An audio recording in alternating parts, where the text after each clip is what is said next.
Pessoal, tá tranquilo aí? A transmissão tá legal agora?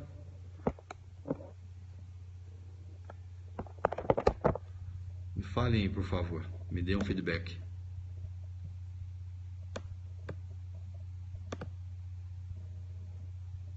Tudo certo aí?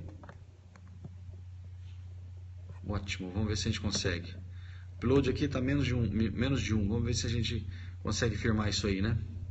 Então vamos lá. Bom, enquanto o pessoal chega, nós havíamos parado na explicação, né? A gente estava falando sobre iter criminis, a gente estava falando exatamente sobre conceito de crime consumado. O conceito de crime consumado a gente acha lá no artigo 14, inciso 1.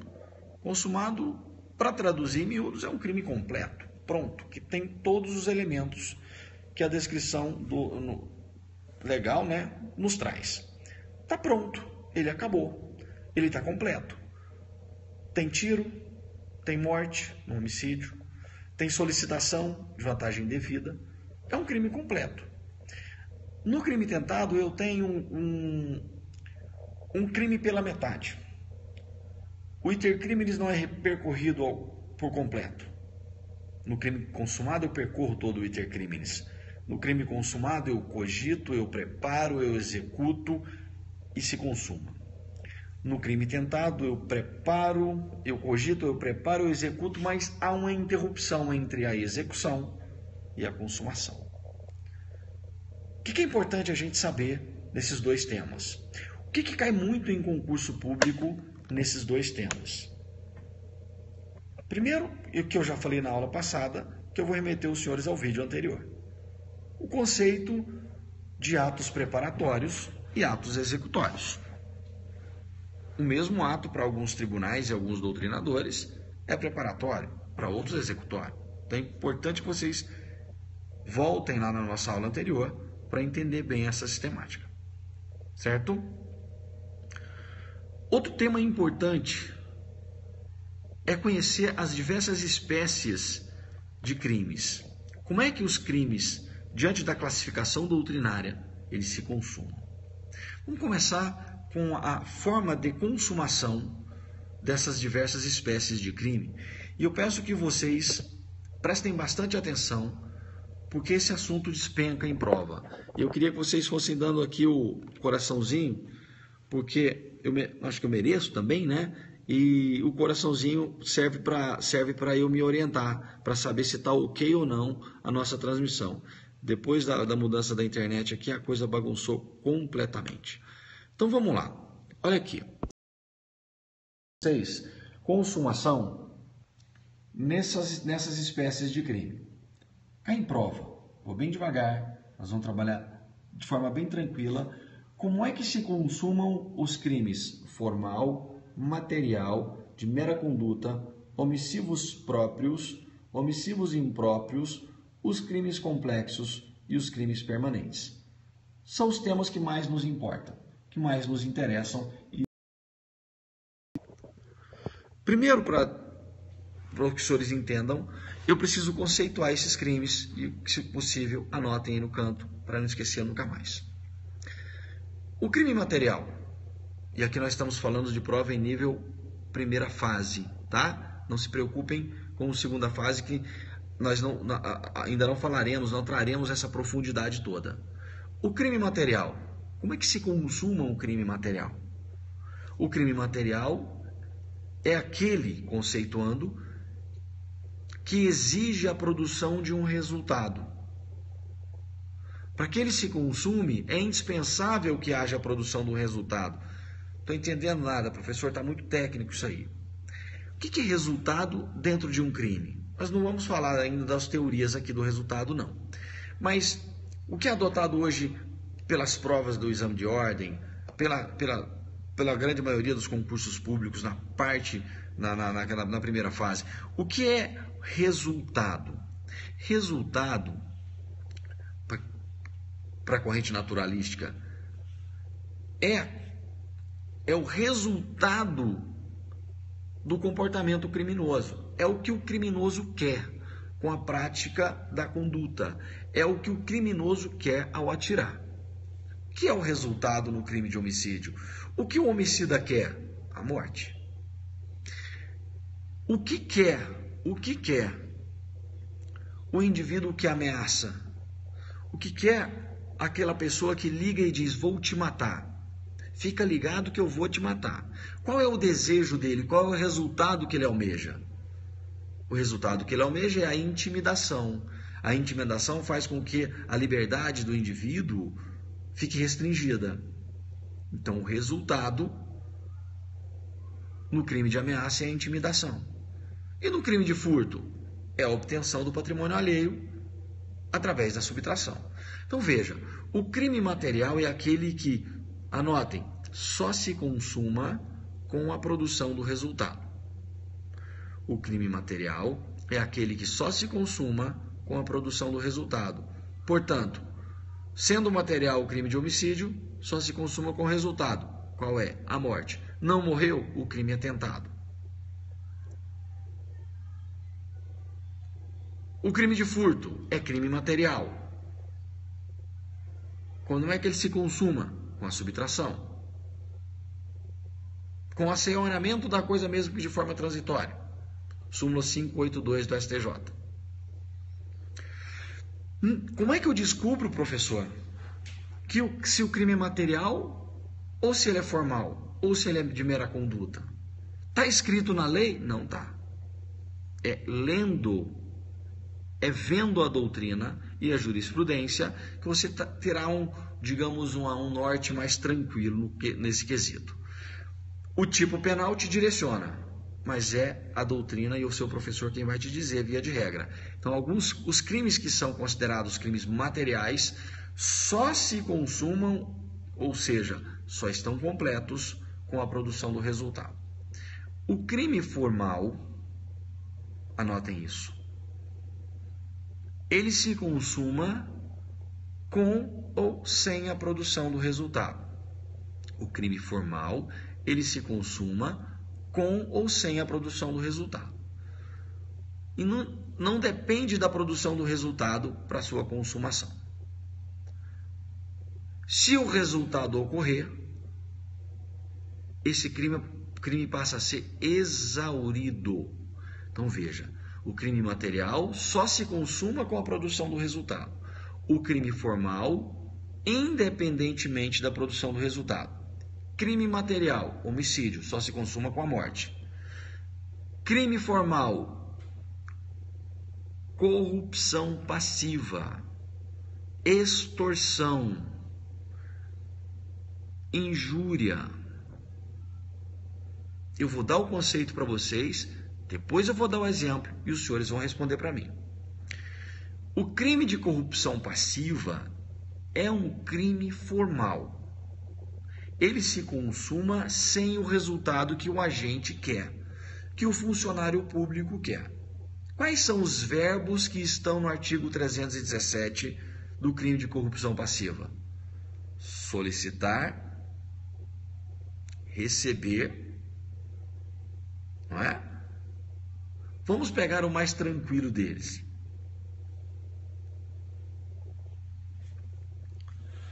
Solicitar.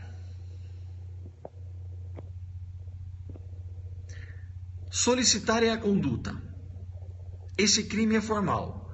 Quando o presidente da República solicita ao Joesley, vamos pegar, quando o senador solicita do Joesley 2 milhões para a necessidade do resultado que o senhor Aécio queria acontecer para o crime de corrupção passiva se consumar, a necessidade do recebimento desses valores para a consumação do crime de corrupção passiva? Por óbvio que não. Por quê? Porque eu estou afirmando aos senhores que esse crime é um crime formal. Se ele é formal, eu não preciso do resultado que está previsto na lei. Veja que o tipo penal prevê o resultado. O 317 prevê o resultado. Ele prevê solicitar vantagem indevida. O resultado aí é a vantagem indevida. Senhores, essa solicitação de vantagem indevida, ela consumam o crime com simples me dá uma grana aí. Acabou. E olha que daí eu tenho consequências jurídicas. Imaginem os senhores que o senhor presidente da República tenha solicitado 500 mil por mês do senhor Joesley Batista. Ninguém acredita nisso. Você acredita? Eu não acredito. Ele não dá prova cabal de que ele tenha pegado esse dinheiro. Nem precisa, né, na verdade. E a Polícia Federal e o Ministério Público armem ali um esquema para prender o presidente quando ele botasse a mão na massa, a boca na botija, quando ele segurasse a mala. No momento em que ele segurasse a mala, a Polícia Federal ia chegar e dar um fecha. Pode. Questão de prova. Preste atenção. Pode. Preste atenção que isso é questão de prova e a gente vê muito na televisão e costuma levar a televisão para dentro da prova. Não faz isso. Digamos que o presidente tenha solicitado a vantagem, as 500 pilas, 500 mil por mês é um dinheiro bom, né, só? 500 mil reais, e na hora em que o senhor Rocha Loures chegou com a mala, entregou para o presidente, a Polícia Federal chega com o pé na porta, três dias depois, pá! Esteja preso, flagrante. Pode. Pode a polícia, pode a prisão em flagrante, termo técnico agora, quando do exaurimento do crime. É possível a prisão em flagrante quando da ocorrência do resultado no crime formal. Estou falando de forma técnica, como cai na prova. Digamos que tenha solicitado a grana hoje, daí 3 dias o dinheiro é levado. E nesse momento, e a gente já viu isso muito na imprensa, né? Chega a polícia e esteja preso. Pode? Não pode. Porque aqui não tem mais crime. Porque aqui não tem estado de flagrância, não tem nada queimando mais. Não há o calor do crime, do italiano flagrare, o que queima, já passou. Então o crime aconteceu há 3 dias atrás. Se ele aconteceu há 3 dias atrás, se ele se consumou na solicitação lá atrás, agora, no exaurimento, a prisão em flagrante é ilegal. Cabe na audiência de custódia, né, a soltura, o relaxamento, a soltura do indivíduo. Professor, isso é injusto? É, mas é legal. E é assim que cai na prova, e é assim que você tem que se ligar. Não é possível prisão em flagrante, anotem isso, quando do exaurimento do crime formal. Então, vamos recapitulando, eu vou bem devagarzinho com vocês. Crime formal se consuma com a produção do resultado. Material, se consuma com a produção do resultado. Formal, se consuma sem a produção do resultado. E se ele acontecer? Se eu receber o dinheiro? Está consumado. Só que o nome agora é exaurimento. Agora nós temos o crime de mera conduta. Preste atenção numa coisa. O crime de mera conduta é aquele em que o legislador, ao descrever o crime lá no artigo, no tipo penal, ele não prevê um resultado. Ele não descreve um resultado. Como ele descreve no homicídio, que é material, matar alguém, o resultado é morte. Como ele descreve na opção passiva, solicitar vantagem indevida, o resultado é a obtenção da vantagem indevida, é o dinheiro, é o favor de ordem moral, o que seja. Agora, o crime de mera conduta, nele, o legislador não descreve um resultado, ele só descreve um comportamento, positivo ou negativo. Por que eu estou dizendo isso, professor? O senhor está dizendo isso? Por que positivo ou negativo? Porque a gente vê nos livros aí, crime de mera conduta, né? Crime de mera conduta e crimes omissivos próprios. São os dois lados da mesma moeda. Os dois são crimes de mera conduta. Mera conduta ação e mera conduta omissão. Porque conduta é gênero, sinônimo de comportamento humano que pode se revelar através de uma ação, um tiro, ou de uma omissão, um não prestar socorro. Quando eu falo em crime de mera conduta, o tipo penal não prevê um resultado. Lá não está descrito um resultado, ele só diz assim, entrar na casa dos outros sem deixar. Não deixou, não pode. Posso entrar na casa das pessoas sem autorização? Não posso. O artigo 150, impressionante como tem fake aqui, né, meu Deus? O artigo 150 do Código Penal, ele descreve o quê?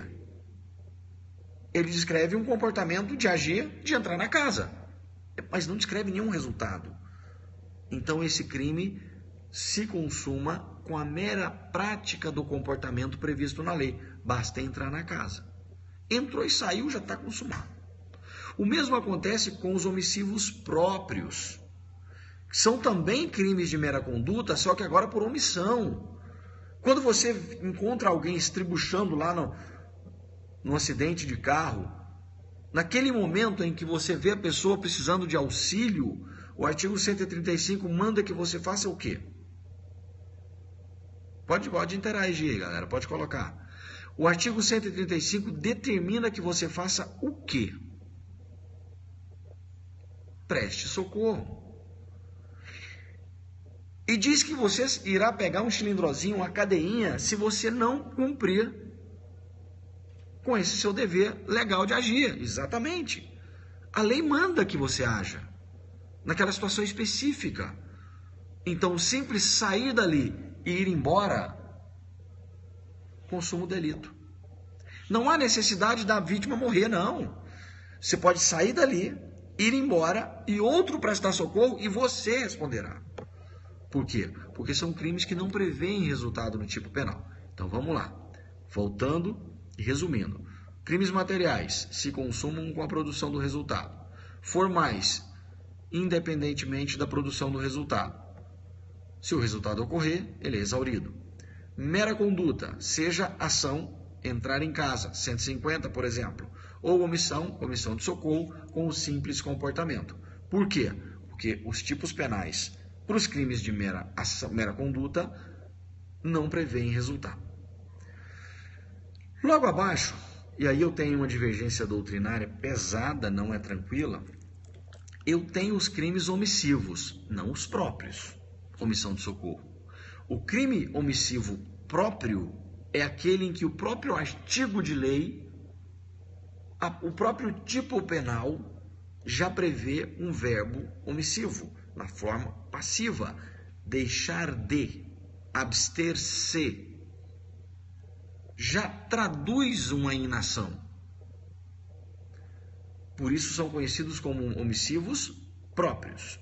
E ele se perfaz, se consuma com o indivíduo praticando aquela conduta descrita pelo verbo, deixando de prestar assistência, abstendo-se. Já os crimes omissivos impróprios, é aula específica também conhecidos como comissivos por omissão, olha, presta atenção, são crimes praticados excepcionalmente por omissão, mas quando na verdade o tipo penal descreve uma ação. Entendeu nada, né? Deixa eu te perguntar. Naturalmente falando, de forma natural, naturalística, é possível o indivíduo estuprar sem fazer nada?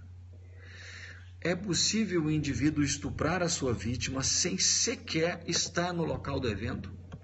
Não, né? Não. Com base nessa afirmação, é possível que o indivíduo responda por crime de estupro sem nada fazer? Fez nada. Ele pode responder por crime de estupro? Veja que o crime de estupro é um crime de ação, é ou não é? Constranger. Constranger é agir. É um crime de ação.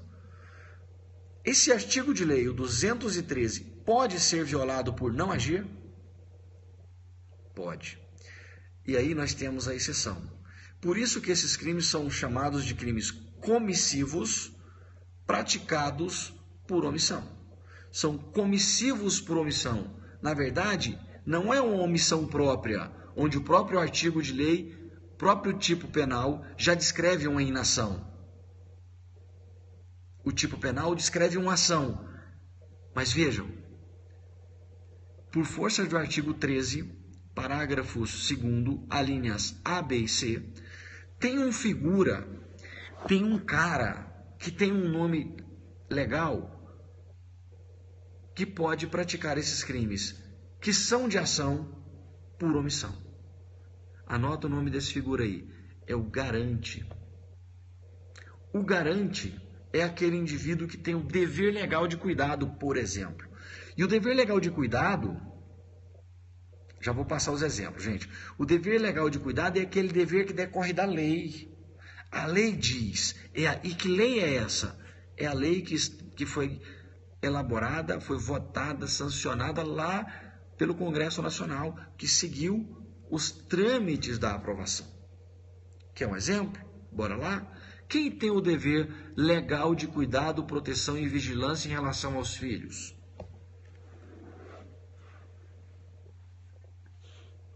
Rafael, seja bem-vindo. Quem tem o dever legal de cuidado, proteção e vigilância em relação aos filhos? Pais. E se a mãe, presta atenção, eu cito esse exemplo. A mãe que está lá em casa, a casa dela tranquila, fazendo a sua unha, o seu cabelo, conseguiu lá uma manicure chiquérrima, né? Chiquérrima. E está lá tranquila fazendo a sua unha e vê que o filho toma ali uma substância que pode ser letal. Acetona. Toma, pá. Tomou acetona e ela olha para o moleque e fala, vai morrer. Naquele momento ali não começa um processo causal que pode levar essa criança à morte? Um vidro de acetona? Leva ou não leva? A mãe está vendo. Ela na condição de mãe. Ela tem o dever específico que decorre da lei no sentido de proteger essa criança e fazer o impossível e o impossível para salvá-lo? Sim ou não? Sim. Digamos que ela nada faça, ela permaneça inerte. Olha, omissão, ela nada fez.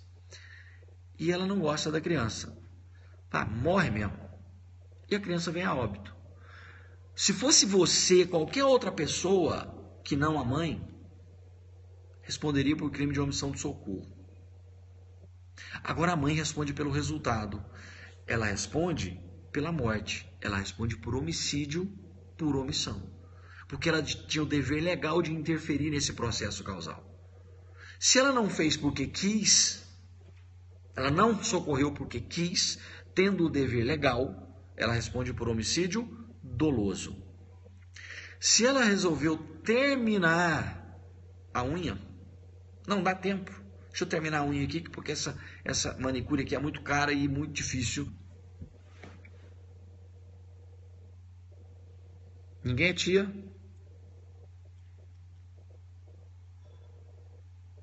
Pois é.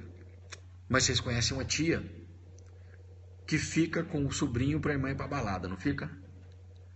Pois é, nesse momento, ou se a sua vizinha fala assim, fica com o meu menino aqui, eu vou ali na feira, eu vou ali na festinha, eu volto rapidinho. Nesse momento, você acaba de sumir a sua... Faz essa pergunta daqui a pouco, tá? Deixa eu complementar meu raciocínio aqui, senão eu não consigo ler. Nesse momento em que você diz para sua vizinha, eu fico, você assume um contrato com ela. E você vai para a linha B do artigo 13. Você tem o dever contratual de cuidado, de proteção, de vigilância. E você se transforma em garante. Nesse exato momento, se você assume a responsabilidade daquela criança, por exemplo, tudo que acontecer com ela, toda a situação de risco que ela passar, se você não interferir e ela sofrer uma lesão corporal ou vier a morrer, você responde por lesão ou por homicídio. Isso é sério. Porque você tem o dever contratual. O mesmo acontece com o segurança, que assina um contrato. O mesmo acontece com o salva-vidas, que assina um contrato com o clube. O salva-vidas assinou um contrato com o clube e alguém está morrendo afogado. Se você, que é lá também banhista, não salvar, responde por omissão de socorro. Se o salva-vidas não salvar, responde por homicídio, porque ele tem o dever contratual e ele a garante. Última figura. Quem cria situação de risco? Quem cria situação de risco? Imagine que você, numa brincadeira sem graça, jogue alguém na piscina.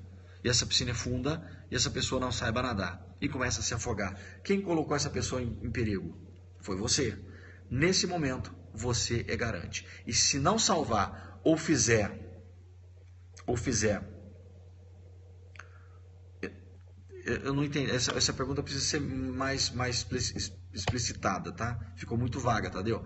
Vamos lá, se você não salvar aquela pessoa que você deixou afogar, ou não evitar todos os esforços nesse sentido, a curadora também é garante, tá? Você responde pelo resultado produzido. Você me fez uma pergunta anterior aí, Tadeu, retorne, por favor, porque eu não leio bem e eu preciso concentrar para ler, senão não consigo. Repita, por favor. Então, esse cara é o garante. Esse crime é comissivo por omissão. A maioria da doutrina esmagadora entende, até se fazer a pergunta, entende que o crime comissivo por omissão é também um crime material. Se é um crime material, ele só se consuma com o resultado, certo? Ele só se consuma com o resultado. Ele é igualzinho. Então, para se consumar um crime de omissivo do 121, a vítima tem que morrer. Ele só cabe em crimes materiais. Ele só cabe nos tipos penais materiais. Entretanto, professor Greco, professor Luiz Flávio Gomes, entende que essa figura cabe também em outros crimes.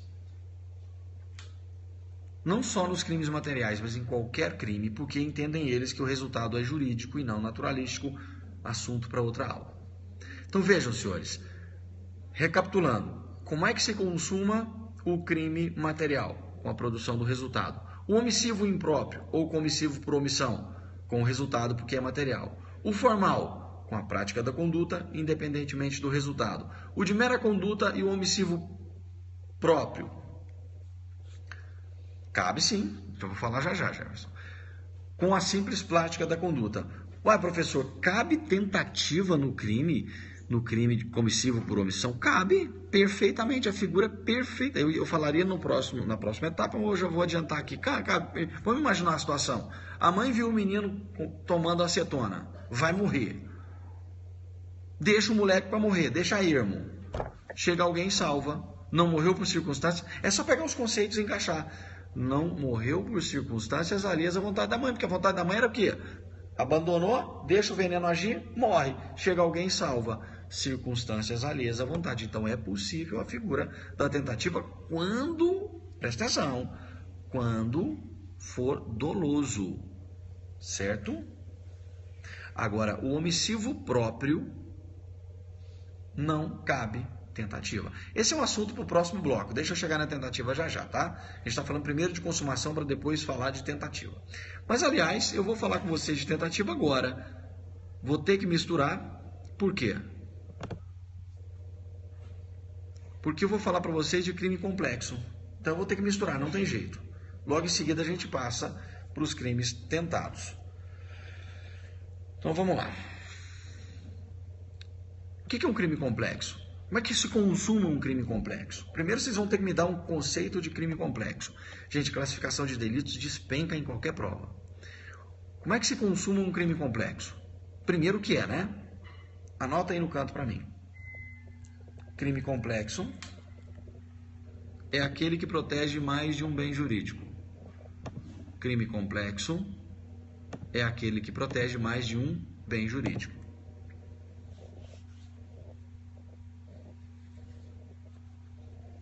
Ah, tem uma novidade para quem vai fazer a segunda fase aí, ó.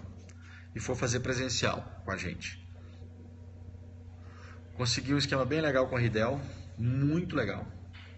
E os alunos presenciais vão ganhar um Vademeco novinho, zerado, segunda fase, tá? E é o completão, é aquele acadêmico, o mais top deles. Então avisa pra galera aí, segunda fase tem Vademeco, viu? Uma parceria bem legal com a Ridel. Bora lá. O que é um crime complexo? Protege mais de um bem jurídico.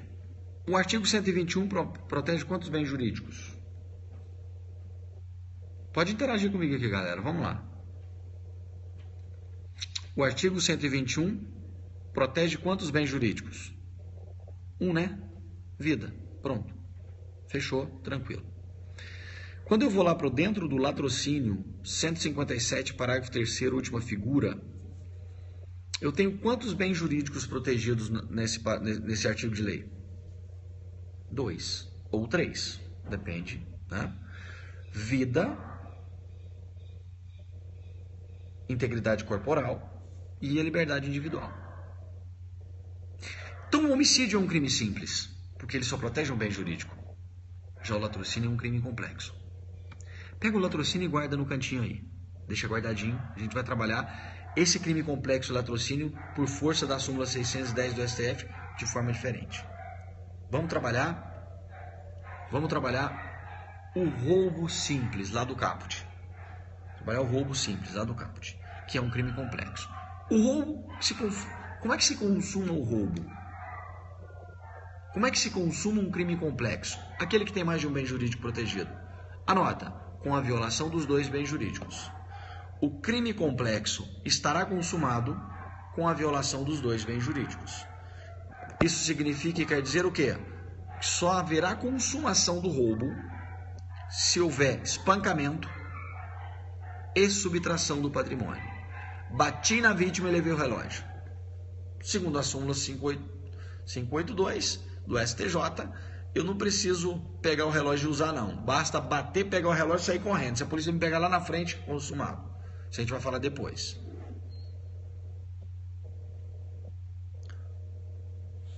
Bati, levei o relógio. Violei bem jurídico meio, integridade corporal. Violei bem jurídico fim, patrimônio. Se eu bati para levar, mas ao invés de levar, fiz foi apanhar da vítima e não levei, ou ameaça, né? Estou falando de uma das figuras. Se eu apontei a arma para a vítima para levar e ela tira um facão e diz, e aí? Ele vai embora. Ameaçou? Chegou a ameaçar sim, mas não levou. Por quê? Circunstâncias alheias à sua vontade. Então violei o bem jurídico meio, através da ameaça, mas não consegui violar o bem jurídico fim, que é o patrimônio, não consegui levar. Quando eu violo um dos bens jurídicos, só o primeiro, bem jurídico meio, por que eu estou falando em bem jurídico meio? Porque há um bem jurídico ali entrelaçado que eu preciso violá-lo para atingir o meu objetivo. Eu preciso bater na vítima para minar sua capacidade de resistência para chegar ao meu objetivo, a minha finalidade, que é o patrimônio. Então, violei o bem jurídico meio, bati, mas não levei o patrimônio, não está consumado. Violei os dois, consumado. Bati, levei, consumou. Bati, não levei, não consumou. Beleza? Vamos complicar? Atirei na vítima e matei. Atirei na vítima e matei. Dei um cacete na vítima, matei de tanta porrada. E quando eu vou levar o carro, a polícia chega, eu vou embora. No latrocínio, galera, com o conceito que eu dei para vocês, vamos comigo. No latrocínio, a vida é bem jurídico meio ou bem jurídico fim? Informação importante, vamos lá? No latrocínio, a vida é bem jurídico meio ou é bem jurídico fim?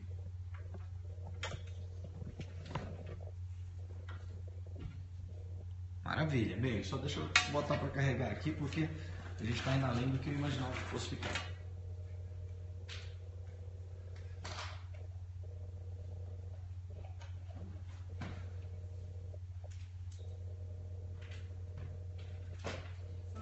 Nesse exemplo, oi filha, o pai tá usando, já te dou. Aqui é uma briga por conta de... do carregador de celular, coisa louca. Vamos lá, então vai comigo. Eu matei, fui levar o carro. No momento em que eu tô levando o carro, a polícia chega. Latrocínio consumado, a polícia chega e eu vou levar o carro. Nessa hipótese, o latrocínio é consumado ou tentado? Arrisquem-se. Não vale olhar na internet, não. Vamos por aqui. Isso é questão de prova. Cai muito. Roubo simples. Bati na vítima. Quando eu vou levar o carro, a polícia chega. O roubo é tentado. Matei a vítima, agora é latrocínio. Quando eu vou levar o carro, a polícia chega e eu não levo. Pergunto aos senhores. Na primeira figura, lá do roubo simples, se eu bati na vítima violando o bem jurídico meio, e quando vou violar o bem jurídico fim, a polícia chega, eu vou embora, é roubo tentado. No latrocínio, eu matei a vítima, violei o bem jurídico meio, e quando vou levar o carro, bem jurídico fim, a polícia chega. Nessa hipótese, prestem atenção, nessa hipótese, por força da súmula 610 do STF, é uma súmula antiga, anota aí, em razão do valor excessivo do bem jurídico meio, que é a vida, a consumação muda, certo? 610 do STF. No latrocínio, prestem atenção, a consumação se dá com a morte da vítima. No latrocínio, a consumação se dá com a morte da vítima, independentemente da subtração do patrimônio. Não esquece disso. No latrocínio, a consumação se dá com a morte da vítima, independentemente da subtração do patrimônio. Não interessa. Se a vítima morreu, levou ou não levou o patrimônio, é consumado. Se a vítima não morreu, levou ou não levou o patrimônio, é tentado. É diferente. Foge da lógica dos crimes complexos comuns. É exceção, grava a exceção, porque eles te perguntam exatamente a exceção. E nós vamos finalizar nossa aula de hoje, porque eu não consigo ser superficial. Eu vou entrando. Vamos terminar a consumação hoje para amanhã a gente falar de tentativa. Hoje foi um dia cansativo para mim, porque eu fiz um júri, hoje foi pesado. Um júri pesado em que não compareceram nem vítima, nem autor do fato, e nem acusado, né? É brincadeira. Bora lá. Deu condenação. Bora lá. Como é que se consuma o crime permanente? Primeiro, o que é um crime permanente? Permanente é aquele em que a ação criminosa se prolonga, não é isso? Continua no tempo. Ela não tem um tempo certo para se definir. O crime... Obrigado, Gil. Tamo junto amanhã de novo. Vamos terminar aqui, que amanhã eu vou dar uns recados aqui para vocês. Amanhã a gente volta. Inclusive sobre o livro do professor João Bife, que amanhã começa a inscrição para o sorteio, tá? O crime permanente... Isso, sequestro. No crime de sequestro... O crime de sequestro, qualquer que seja, ele é permanente, tá bom? Então, a ação de sequestrar, ela se prolonga no tempo, não é isso? E quando é que ele se consuma? Durante todo esse tempo. Se a vítima ficar sequestrada por 20 anos, o crime estará acontecendo e se consumando por 20 anos. Tem jeito. Aqui nós temos alguns aspectos interessantes. Anotem aí a súmula 711 do STF. Muito, muito, muito importante. Sequestrei, continuo com o sequestro, enquanto a ação de sequestrar estiver acontecendo, o crime estará se consumando. E olha só, se eu sequestrei hoje,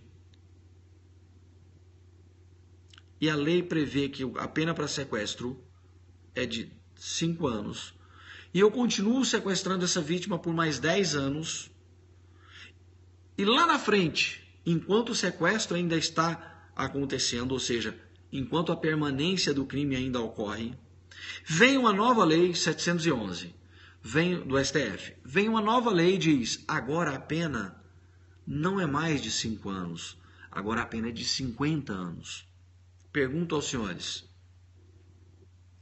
qual lei se aplica? Eu aplico a de 5 anos ou eu aplico a de 50 anos? Não é nova lei. É aí que vem o problema, Poliana. Não é nova lei em relação a crime e sucessão de leis no tempo. Porque não há sucessão de leis no tempo. Sucessão de leis no tempo é quando o crime já acabou. Ele já não existe mais e vem uma nova lei depois dele ter acabado. Se a lei for mais grave, eu não aplico. Se ela for mais benéfica, eu retroajo. Nessa hipótese, gente, não há nova lei. O crime ainda está acontecendo. A lei pegou o crime durante a sua ocorrência. Veja que ele só começou lá atrás e veio terminar aqui. Se antes dele terminar, surgir nova lei mais grave, ela será aplicada. E por que o Supremo fez isso? Foi só para dissipar algumas confusões. A galera estava, não, eu tenho que aplicar de 5 a sucessão de leis no tempo. A sucessão de leis no tempo ocorre quando o crime acaba sob a égide de uma lei e o julgamento do crime que já acabou se dá sobre o domínio de outra lei. No crime permanente, o crime não acabou. Ele está acontecendo. E ela surge no momento em que ele está acontecendo. Então ela é a lei do tempo do crime. E ela vai para a regra. Tempus rege actum. A lei regerá os atos praticados durante a sua vigência. Pronto, e acabou. E a súmula 711 serviu só para quê? Para clarear isso aí. E essa súmula 711, ela se aplica a 2 crimes. Ao permanente e ao continuado. Permanente, os senhores já sabem o que é. Agora vamos ao continuado. O que é um crime continuado?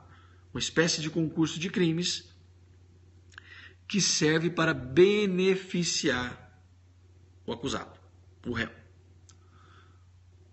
Dentro do crime continuado, a gente vai falar sobre isso com vocês também, tem uma figurinha chamada de nexo de continuidade.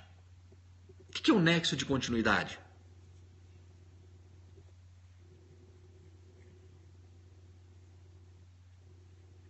Mesmo contexto de que, Tadeu? Eu não entendi a pergunta. Me faz assim que eu terminar isso aqui. Eu não entendi a sua colocação, confesso que não entendi. O que é nexo de continuidade? É o dolo, é a intenção do agente no crime continuado. Não, isso é que eu estou falando. São 2 situações. Eu vou falar do crime continuado, depois eu entendi a sua pergunta. Pera aí. Vamos lá. Nexo de continuidade. Imagine que você entender bem o arcabouço do crime continuado. O crime continuado é aquele, segundo o artigo 71, em que o agente, mediante mais de uma ação ou omissão, pratica 2 ou mais crimes e que são ligados por circunstâncias de tempo. Um não pode ser mais distante do que o outro em 30 dias, lugar, maneira de execução e outras situações que se assemelham, façam com que o magistrado, o julgador, entenda que as condutas subsequentes são continuação da primeira. É assim que está na lei. Mas para vocês entenderem, em razão de todas essas semelhantes, as várias subtrações, vão pegar um furto que fica mais tranquilo, as várias subtrações, na verdade, são um enredo de um grande crime. Bora traduzir em exemplos. Você que trabalha em um banco muito rico, tem muita grana, tem muito equipamento chegando sempre, e você vai para sua casa trabalhar com aquele seu computador que está caindo aos pedaços, com um tubo ainda grandão. Você imagina, gente, eu com um computador desse lá em casa, eu consegui estudar pra caramba. E nexo de continuidade, dolo, elemento subjetivo. Pensa assim, gente, esse computador lá em casa vai me ajudar pra caramba. Mas olha o tamanho desse negócio. Olha o tamanho desse computador, como é que eu vou levar isso para casa tudo de uma vez, na paulada? Não dá. Vou fazer o seguinte, eu vou levar segundo um pedaço, terça eu levo outro pedaço, quarta eu levo outro pedaço, e sexta-feira está tudo lá em casa. Se você pega o computador todo e leva, quantos crimes? Uma subtração, um furto. Se você leva aos pedaços, foi mais de uma ação, não foi? Produziu 5 subtrações. Mas, na verdade, a sua intenção era levar tudo. Era levar o computador. Só que você repartiu a sua conduta em 5 etapas. Para efeitos de ajudar o réu, por questão de política criminal, o magistrado entende que as ações praticadas na terça, na quarta, na quinta e na sexta são, na verdade, continuação da subtração de segunda e é crime único. E exaspera a pena de 1/6 até 2/3. Entenderam isso? Agora imagine o seguinte, o crime de furto, praticado na segunda-feira, tinha pena de 1 a 4 anos. Apareceu uma louca de uma lei na quinta-feira, mudando para 2 a 8. Se o juiz entender que de segunda a sexta-feira você praticou um único crime e entendê-lo como continuado, qual a lei que eu aplico? Aqui. Vigia na segunda-feira de 1 a 4 ou a que vigorava na quinta-feira de 2 a 8? Se ainda não cessou a continuidade, se ainda não cessou a permanência, eu aplico a lei mais grave. E se for a lei mais branda? Também aplica a lei mais branda. Não precisava nem dizer. Então, a súmula 711 vale tanto para o crime permanente quanto para o crime continuado. Isso é um assunto que a gente vai voltar com mais detalhes. Quem não tem minha apostila aí, manda um e-mail que eu vou encaminhar para vocês, tá? É geibson@hotmail. Vou mandar para vocês.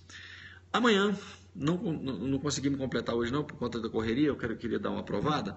Amanhã nós vamos postar na página da Rede Júris, nós vamos postar para os senhores o link para o sorteio do livro do professor João Bife. Vai autografado, bonitinho, tá? O professor João Bife é promotor de justiça aqui no estado e autor de um dos livros mais cobiçados hoje do país, para quem vai fazer concurso público, das terminologias e teorias inusitadas, ok? Pode, desde que não seja homicídio. Porque o crime continuado específico, crime doloso contra a vida, não. Nós podemos trabalhar crime contra a pessoa, não vida, tá? Eu acabei lendo errado aí. Há um entendimento no sentido de... E há divergência doutrinária, tá? Não é muito pacífico, não, mas eu comungo da ideia de que quando eu falei em homicídio, não dá para falar em crime continuado. Já teve decisões no passado a rodo nisso aí, tá certo? O parágrafo único do artigo 71, que fala em crime continuado específico, que é o mais grave, que fala em crimes praticados com violência ou grave ameaça contra a pessoa e contra vítimas distintas, ele permite, de forma genérica, e que inclusive se inclua um homicídio aí. Você quer matar uma família inteira, tá? Mas ao invés de matar todo mundo com a bomba, você vai matando uma a uma. Já teve decisões nesse sentido, mas o homicídio cai fora disso aí. Tá? Tira o homicídio. Mas vale estupro, vale outros crimes praticados com violência ou grave ameaça contra a pessoa, contra vítimas distintas, certo? É bom a gente estar sempre acompanhando o que vai acontecer à véspera de sua prova pelos tribunais para a gente falar. Hoje não. Se no dia da prova tiver, eu falo com vocês. Não vai mudar. Isso não vai mudar. Crimes dolosos contra a vida não entra no crime continuado. Só lembrando, amanhã então eu vou postar para vocês se inscreverem para a gente sortear o livro, ok? Convida a galera para as nossas lives, a gente vai continuar até o dia da prova. Eu, o professor Marcílio, professora Silvia, professor Rec, a galera toda vai entrar, tanto pelo Periscope quanto pelas páginas, fiquem atentos. E dia 14 tem o aulão, né? Todo mundo já se inscreveu? Dia 14 tem um simuladão, a partir das... O meu e-mail é geibson@hotmail. Coloca aí, por favor, gente. geibson@hotmail. Super tranquilo. Eu fui o primeiro no Brasil com esse nome de arrumar esse e-mail. O povo fica bravo comigo. Como é que eu arrumei um nome desse? Eu fico perguntando como é que ele conseguiu copiar meu nome. Bonito assim, né? Pelo amor de Deus. geibson@hotmail, para eu mandar a apostila para vocês. E dia 14, a partir das 13 horas, tem simuladão da UAB. E dia 15 tem aulão gratuito a partir das 8 da manhã. Gratuito mais ou menos para a galera que é do presencial, tá? Pessoal que é do presencial vai ter que levar 10 pilas para o simulado para pagar a impressão, porque tem muita coisa. E vai levar... Faltou um I. G-E-I, B de bola, S-O-N. E no sábado, a partir das 8 da manhã, os senhores vão levar para mim 2 quilos de alimentos não perecíveis para a gente doar para a instituição. Professor, até que horas vai a prova?